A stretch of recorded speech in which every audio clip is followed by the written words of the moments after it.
Hi friends, hi. இந்த notes பாருங்கள். இது book back 11th geography notes. டிஎன்பிஎஸ்சிக்கு ரொம்ப யூஸ்ஃபுல்லான நோட்ஸ் பார்த்துக்கோங்க. புக் பேக் உங்களுக்கு 1 வேர்ட்ஸ்லாம் கவர் பண்ணிவிட்டு நெக்ஸ்ட்டு உங்களுக்கு யூனிட்டில் வந்து ஃபஸ்ட் ஸ்டார்டிங்லேருந்து எண்டு வரைக்கும் உங்களுக்கு கவர் பண்ணி காமிச்சிடுறேன். பாருங்கள், கொஸ்டின் எப்படி கேட்டுருக்காங்க பாருங்கள். இந்த கொஸ்டினும் இது சொல்லிட்டு பார்க்கும்போது எக்ஸாமில் கேட்பாங்க ஒரு பார்த்தா. சப்போஸ் நம்ம எப்படிலாம் கொஸ்டின் கேட்கும்போது வருதா வரலையோ பார்த்து வச்சுக்கோங்க. எப்படிலாம் கொஸ்டின் கேட்டிருக்காங்க அப்படின்னு பாருங்கள். 10 கொஸ்டின் தான். அந்த 10 கொஸ்டினும் தெரிஞ்சுக்கணும் எப்படி கேட்டிருக்காங்க அப்படின்ட்டு. புக் படித்து முடிச்சுட்டு கூட பார்க்கலாம். இதை பார்த்துட்டும் அப்படியே பார்க்கலாம். எப்படினாலும் நம்ம இஷ்டம் தான். இப்போ பாருங்கள் கொஸ்டின் எப்படி கேட்டிருக்காங்க அப்படின்ட்டு. சில வேர்ட்ஸில் வித்தியாசமாக இருக்கும். இப்போ உங்களுக்கு கவர் பண்ணுறேன் பாருங்கள்.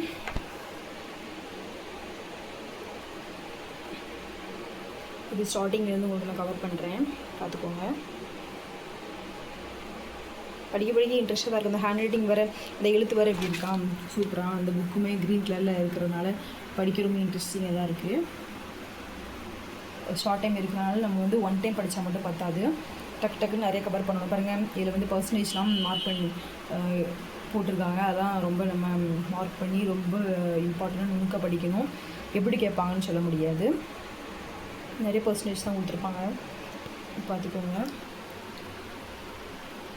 11th ரொம்ப இம்பார்ட்டன்ட் நோட்ஸு, இம்பார்ட்டன்ட் ஏரியா. பாருங்கள், இந்த கொஸ்டின்லாம் பாருங்கள். அமேசான் ஆறு, அமேசானில் நீளமான நதி, அங்கே ஆறு ஓடுது. ஆப்பிரிக்கால் நைல் நதி. இதெல்லாம் கொஸ்டின்லாம் கேட்கும்போது எங்கே இருக்குன்னு தெரியாது. எங்கே தான் கேட்டிருக்காங்க அப்படின்ட்டு. ஆனால் எல்லா கொஸ்டின்ஸுமே இங்கே தான் இருக்குது. அவங்க படித்தா மட்டும்தான் ஒரு எக்ஸாமில் கரெக்டாக நம்ம ஆன்சர் பண்ண முடியலன்னா ஒரு குழப்பத்தில் எங்கே இருக்குது எங்கே இல்லை அப்படிங்கிற மாதிரியே காலம் போயிடும். பார்த்துக்கோங்க. பாருங்கள், தகவல் குறிப்பு அவங்களுக்கு தெரியுமாங்கிறதுலாம் எவ்வளோ யூஸ்ஃபுல்லான டிஎம்ஸ் என்ன அப்படிங்கிறது எவ்வளோ ஈஸியாக எவ்வளோ அருமையாக கொஸ்டின் வந்து கொடுத்துருக்காங்க பாருங்கள். இந்த கொஸ்டின்லாம் தெரியாமல் தான் இத்தனை நாள் காலத்தை ஓட்டியாச்சு.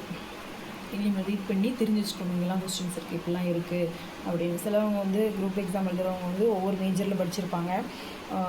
இந்த மாதிரி சப்ஜெக்ட் பிடிக்காது, ஒவ்வொரு சப்ஜெக்ட் ஒவ்வொருக்கு பிடிக்கும், ஒவ்வொரு டாபிக் பிடிக்கும், ஒன்று பிடிக்காது, அந்த மாதிரிலாம் இருப்பாங்க. சூஸ் பண்ணி படிப்பாங்க, செலக்ட் பண்ணி படிப்பாங்க.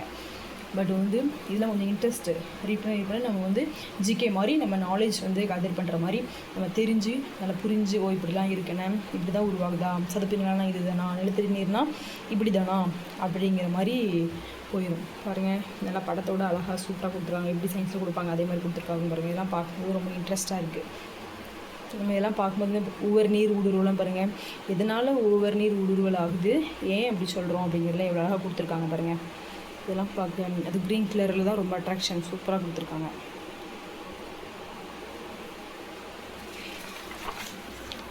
இந்த நோட்ஸ்லாம் பாருங்கள். ஷார்ட் டைம் இருக்கிறதுனால 1 டைம் படித்தா மட்டும் போதாது, திருப்பி நம்ம ஒரு 2nd டைம், ஒரு 3rd டைம் அந்த மாதிரி நம்ம படிக்கணும். இந்த ஸ்ட்ரக்சர்லாம் பாருங்கள் எவ்வளோ அழகாக இருக்குது. இந்த மாதிரிலாம் நம்மளுக்கு பனிப்பாறைனா என்ன, பனிப்படலைன்னா எப்படி, பனி எப்படி அப்படிங்கிறலாம் ஸ்ட்ரக்சர் கொடுத்து, கடல் எப்படி, அது பக்கத்தில் எல்லாம் இருக்குது அப்படிங்கிறது சூப்பராக கவர் பண்ணி கொடுத்துருக்காங்க பாருங்கள். பெருங்கடல், இதெல்லாம் பெருங்கடல் பற்றி கொடுத்துருப்பாங்க சூப்பராக. ஃபஸ்ட்டு ப்ளேஸில் இது, 2nd இது, 3rd இது, 4th இது அப்படின்னு பேக்கில் வரும். கொஞ்சம் வெயிட் பண்ணுங்கள். அதெல்லாம் சூப்பராக அழகாக கொடுத்துருப்பாங்க. இந்த மாதிரி இதனால தெரியாமல் தான் இருந்திருக்கும். மெக்சிகோ, இங்கே பாருங்கள், உலகில் மிகப்பெரிய வளைகுடா மெக்சிகோ வளைகுடா.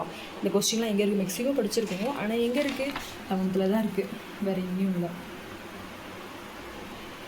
அதே மாதிரி இது மட்டும் இம்பார்ட்டன்ட் அப்படின்னு கிடையாது. 6th 7th 8th 9th 7 question கேட்பாங்க, நமக்கு தெரியாது. எல்லாமே நம்ம படித்து வச்சுக்கணும். இதில் வந்து கொஞ்சம் எக்ஸ்ட்ரா நிறைய கொடுத்துருக்கு. இந்த மாதிரி 6th பிள்ளைங்களுக்கு வந்து இதை மாதிரி இப்போ கொடுத்து படிக்க வைக்க முடியாது, அப்படி தானே. பார்த்து வச்சுக்கோங்க. பாருங்கள், இதை தான் சொன்னேன். சூப்பராக இவ்வளோ அழகாக பசிபிக் பெருங்கடல் வந்து இவ்வளோ பர்சன்டேஜ், அட்லாண்டிக், ஆர்டிக், இந்திய பெருங்கடல் எப்படி எவ்வளோ கொடுத்துருக்காங்க பாருங்கள்.